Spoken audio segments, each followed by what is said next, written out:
Assalamualaikum warahmatullahi wabarakatuh. Waalaikumsalam warahmatullahi wabarakatuh. Allahumma sholli ala sayyidina Muhammad wa ala ali sayyidina Muhammad. Allahumma sholli wa sallim wa barik alaih. Afwan Abah, izin bertanya. Saudara-saudara kita yang ditimpa bencana seperti Sumatera dan Aceh, banyak dari beliau-beliau memakai pakaian yang berlumpur atau kotor. Bagaimana secara syariat dalam menjalankan wudhu, sholat atau ibadah lainnya? Mohon arahannya, Mbak. Syukran. Assalamualaikum warahmatullahi wabarakatuh. Waalaikumsalam warahmatullahi wabarakatuh. Bencana yang terjadi di Aceh, Sumatera, dan juga di tempat-tempat yang lainnya, maka ini harus menjadi kesedihan kita bersama. Mana iman kita, kasih sayang kita di saat melihat kawan-kawan sesama muslim atau mungkin orang-orang di luar agama Islam tapi mau akur dengan kita tertimpa bencana, maka tidak ada hal yang perlu kita lakukan kecuali kita sepakat, kita semuanya berbela sungkawa, kita semuanya merasa sedih. Kita bayangkan diri kita kalau kita kena bagaimana. Maka ayo kasih doa yang terbaik untuk beliau-beliau. Ya, setiap selesai sholat panjatkan doa yang khusyuk, yang serius untuk beliau-beliau.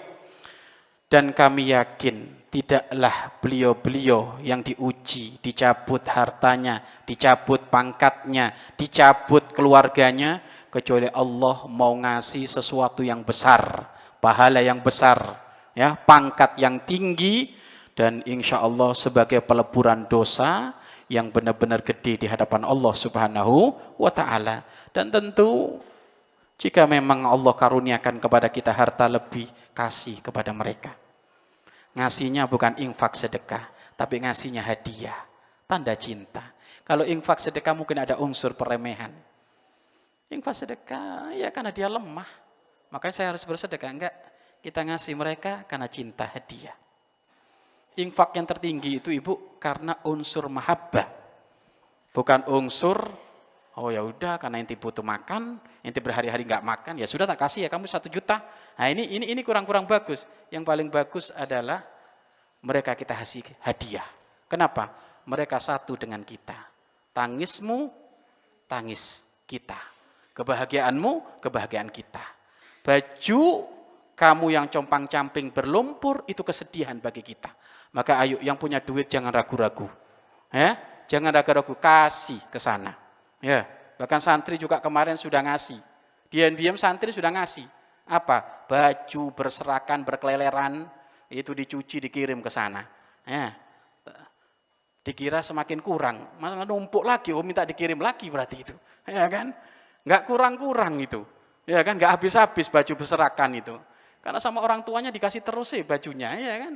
Coba kalau nggak dikasih baju itu akhirnya nggak mau itu. Tapi alhamdulillah lah ikut berderma itu. Ikut infak baju bekas. Ya, kalau memang mampunya bekas ya bismillah. Ya, mampunya 100.000 ya bismillah. Mampunya 5.000 bismillah. Tapi tolong jangan sampai bahagia di saat ada ahli iman yang diuji oleh Allah kayak gitu. Berarti kita orang munafik. Kita semuanya harus sedih. Bagaimana Bapak Ibu? Rumah itu isinya tanah sampai langit-langitan itu. Tanah. Begitu dahsyat Allah menguji mereka. Ya. Kenapa kok bukan orang buyut? Mungkin orang buyut nggak kuat, makanya milihnya Aceh lagi. Ya kan gitu. Ini orang buyut nggak kuat Bapak Ibu. Ya kan gitu. Wong musolanya deket, masjidnya deket aja Bapak Ibu ngelangkah aja nggak kuat, mau dikasih pasir pasir badang atau tanah mau setinggi atap rumah, ya kan gitu, melangkah ke tetangga musola aja nggak kuat, ya kan. Makanya orang-orang Aceh ini istimewa Pak, orang-orang Aceh ini istimewa. Tapi ingat loh Bapak Ibu, kapan Allah cinta kepada hambanya, diapain oleh Allah? Diuji. Kita nggak pernah diuji, ya yang nanti dibenci oleh Allah maka nggak diuji. Ya kan, makanya hati-hati loh. Ya, hati, tapi nggak usah minta Pak. Nanti setelah pulang dari sini minta diuji, nggak usah. Tapi harus tahu diri aja Pak. Iya kan, tahu diri. Jadi saya ini ya Allah sholat malas-malesan, ogah-ogahan, tapi nggak pernah diuji, duit lancar terus. Ya memang Allah males sama ente. Nggak kayak orang Aceh sana. Iya kan, tsunami Bapak Ibu, dukanya, kasarannya, baru terobati lah, dikirim oleh Allah gitu. Masya Allah. Dan begitu hebatnya bala tentara Allah, orang tua kami, kayu-kayu gede-gede kayak gitu Bapak Ibu, Masya Allah Bapak Ibu, ada di tengah kampung. Mobil-mobil segede kayak gitu ada di tengah kampung. Kalau Allah sudah berkehendak, nggak ada siapapun bisa nyetop. Ya kan, karena Allah maha besar, Allah maha bisa. Tetapi tugas secara umum kita semuanya harus merasa sedih. Alhamdulillah ada Al-Bahjah Peduli yang sudah ke sana, ya membagikan walaupun tidak seberapa, tapi setidaknya kalau ahli iman saling mendukung walaupun di dalam doa, maka setidaknya itu adalah kekuatan di dalam kita bertetangga sesama Islam. Jangan ada yang jelek-jelekin sudah. Kadang ada yang ngambil kesempatan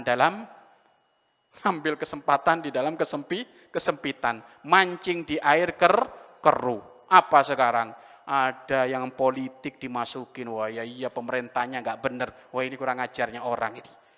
Wong lagi berbela-sungkawa kayak gini nyalain pemerintah. Iya kan?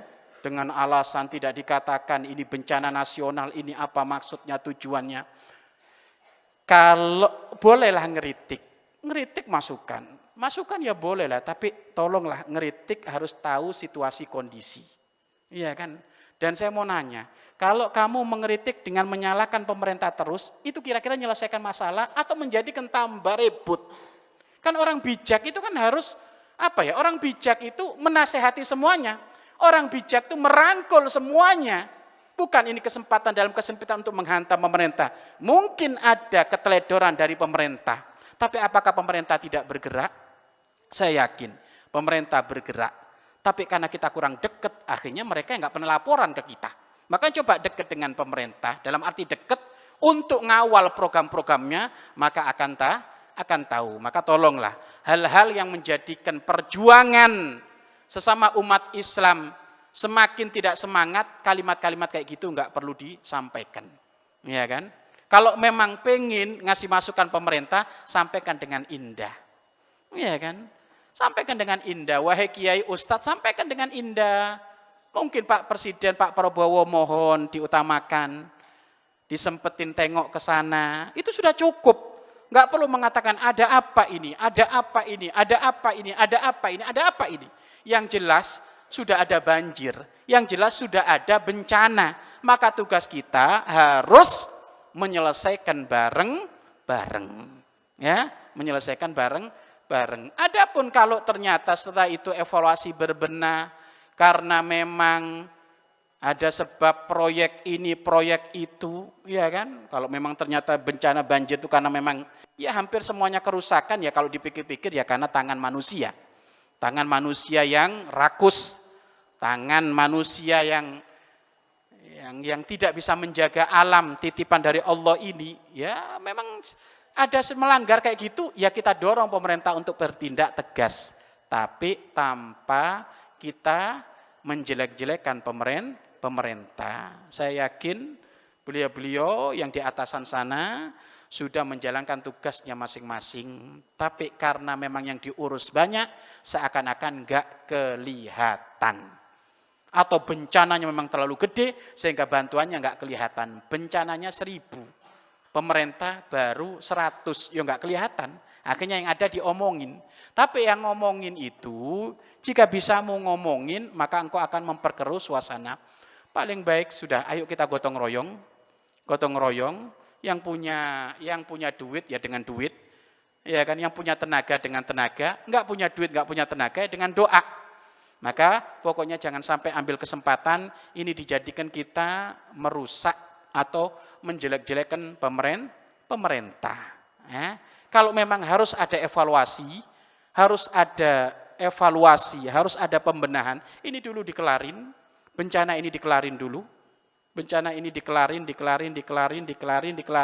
baru setelah itu evaluasi. Lah sekarang bencana belum dikelarin, mereka kelaparan, mintanya evaluasi terus. Akhirnya nyalakan sana sini. Kalau sudah nyalakan sana sini nggak enak. Coba, Pemerintah dituduh tidak nolong. Pemerintah, jangan ngomong pemerintah lah, jangan ngomong pemerintah. Bapak punya tetangga, rumahnya ambles. Rumahnya ambles. Setiap malam tetangga, jenengan bapak ini, ibu, setiap malam tuh mikir, gimana ya saya bisa ngembalikan rumahnya. Terus dia menghayal, terus memikir gimana ini. Taunya sudah dituduh sama tetangga sebelah, ini orang gak peduli. Dicuatkan. Coba kira-kira datang ke situ jadi males, rajin, atau ogah-ogahan? Ya jadi ogah-ogahan, kenapa? Sudah dituduh dulu tidak baik. Makanya tolong itu stop dulu. Stop dulu. Sekarang itu apa? Acung jempol semuanya. Ayo pemerintah gerak. Ayo. Gitu loh. Karena kalau belum apa-apa sudah dituduh. Prabowo merem. Wah ini akhirnya gimana coba? Kayak tadi itu. Kamu ini kamu nggak akan bantu kamu. Padahal ini orang setiap malam sudah mikir pengen bantu. Karena dituduh nggak bantu. Akhirnya tambah keruh suasananya. Makanya itu orang nggak bijak. Orang nggak bijak. Ya. Kalau mau evaluasi beresin ini dulu. Ya. Beresin ini dulu. Kemudian ada lagi nanti, waduh ya Allah sumbangan aja harus minta izin. Iya kan? Kalau nggak ada izin nanti akan diproses ini dulu. Ini kata pemerintah, wallahu alam benar ataukah tidak itu. Loh, kalau memang harus ada izin kan lebih enak dong. Dikawal sama pemerintah. Takutnya salurkan. Banyak penyaluran salah, itu banyak. Ya, jangankan bencana zakat aja salah penyalurannya seabrek-abrek. Harusnya fakir miskin malah jadi punya kiainya mobilnya 5. Zakat itu setahun sekali. Duitnya zakat berapa sih? Duitnya zakat berapa? Zakat berapa? 2,5 kilo berapa itu? Berapa? 45 aja Pak, ditilep Pak. 45.000 ditilep. Gimana yang triliunan nyumbang? Gitu loh. Makanya sudah, kalau pemerintah ngomong, iya kan, sudah dengerin. Kalau memang kayak kurang, nggak bagus, nggak cocok, ayo disampaikan dengan cara yang benar. Ya kan gitu kan. Lu hidup di negara, pengen punya aturan sendiri, nggak ikut aturannya negara ini ya repot kan gitu kan. Tetapi bukan berarti kita diem kalau memang ada pendoliman, ada yang nggak baik tatanannya, ayo disampaikan. Maka kami sangat mendukung, mengapresiasi apa yang dilakukan pemerintah, ditingkatkan lagi, ya. Sekarang Pak, sekarang itu yang butuh itu status bencana nasional atau kelar. Kan kalau dicari-cari kan kelarnya. Kan gitu loh. Apakah kalau sudah dikatakan status bencana nasional itu akan langsung kelar? Ya mungkin banyak yang bantu, iya kan? Ataukah justru sebaliknya, malah kan orang bantu itu jawabannya apa? Orang bantu itu jawabannya 2. Antara tidak bantu sama bantu. Artinya apa? Kemungkinan tidak bantu, kemungkinan bantu. Maka sekarang fokus kita, ayo bantu. Nah gitu loh, ayo bantu. Nggak usah sambil ngelirik ke sini. Kamu nggak bantu kan Pak Haji? Kamu nggak usah kayak gitu. Bantu sambil, Pak Haji bisa berapa? Pak RT bisa berapa? Santri bisa berapa? Ayo Pak Kiai bisa berapa? Sudah gitu sekarang. Menyikapi musibah yang paling bagus, kita sepakat gotong royong untuk menyelesaikan bencana tersebut. Bukan saling noleh kanan kiri, saling hasut, saling jelek-jelekin. Tapi insya Allah nggak ada yang jelek-jelekin kayak gitu. Pertanyaannya adalah, ini tambahannya, pertanyaannya adalah sholat dengan baju berlumuran, berlumuran tanah, ya kan? Bagaimana kayak gitu? Ketahuilah, baju kotor tidak dikatakan najis. Tapi baju najis itu dikatakan kotor dan najis tidak bisa dipakai sholat. Maka orang yang bajunya kotor, orang yang bekerja di sawah, ngelep, bajak, ya kan bajunya kotor, tapi dia yakin bajunya enggak najis, maka baju kotor tersebut dipakai sholat sah, selama baju itu menutup aurat, ya kan, dan suci. Karena yang kena lumpur kan suci. Lumpur sungai itu suci. Lumpur yang ada di sungai itu suci. Kecuali kalau ternyata di lumpurnya nongkrong warna kuning, ya kan, empuknya anaknya, ini beda lagi nih. Tapi kalau lumpur secara umum suci, kullu ardin masjidun. Bumi Allah ini masjid. Maksudnya apa? Suci. Mau sholat di mana saja boleh. Dalam keadaan apapun boleh. Yang penting bajunya nutup aurat, walaupun kotor kayak apapun nutup aurat, suci, itu boleh sholat. Maka bagi beliau-beliau yang terkena musibah bencana ini, cara sholatnya bagaimana? Dengan sholat bajumu yang kena lumpur nggak masalah, ya kan? Tidak masalah, itu sah selama memang suci, ya kan? Itu.